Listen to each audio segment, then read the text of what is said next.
L'insolite de Geoffrey à retrouver aussi sur canalfm.fr. Bonjour à tous. Si parfois vous vous sentez peut-être inutile, moi ça m'arrive, rassurez-vous, j'ai vu une fois un essuie-glace sur la porte arrière d'une camionnette qui n'avait pas de vitre. Oui, j'ai vu ça aussi. Voilà, c'est ma partie petit conseil, ma participation à la lutte contre la dépression. Non mais en parlant d'inutile, j'ai quand même dégoté ça se passe en France avec Peter Jordan, hein, ça se passe en France, à Poitiers, un chercheur qui fait toute une étude sur la goutte d'eau du robinet qui fuit. Oh. C'est le ploc. Oui. Qui t'empêche de dormir là, hein, celui-là. Ça lui est arrivé et nous quand ça nous arrive, on s'énerve dans le lit. Ouais, fais chier ce robinet. On y va, on tape un peu dessus parce que quand un truc nous énerve, on tape dessus. Ah Jordan, c'est Matugama. Il a 4 ans, ça fait 5 ans que je tape dessus parce que je tape aussi ce femme. Enfin ma femme, ce mère. Ah et quand elle est au ça, je tape dessus. Ne me juge pas, c'est seulement quand je bois, sinon je suis calme.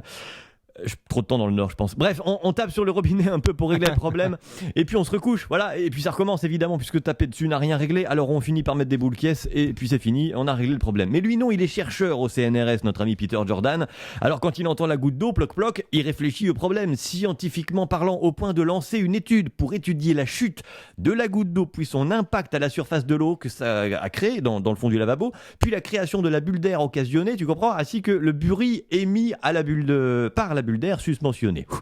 C'est compliqué. Et puis il est allé jusqu'à faire des tests et à découvrir que si tu ajoutes du liquide vaisselle à l'eau du lavabo dans laquelle la goutte d'eau chute, pour une certaine vitesse de chute, pour une certaine quantité d'eau, pour une certaine hauteur entre le robinet et la quantité d'eau, tu changes la composition de l'eau, donc son élasticité et donc la réaction à la surface de l'eau, ce qui empêche la création de la bulle d'air et donc pas de ploc.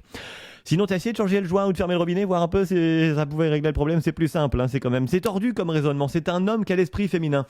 Ouh, quoi, où vous vous plaignez que les hommes vous comprennent pas, je vous dis, il a l'esprit féminin, donc il peut vous comprendre, vous me huez. Enfin, je réalise que finalement, c'est moi qui ai fait le huement, puis je réponds comme si on m'avait eu. C'est moi qui suis tordu finalement.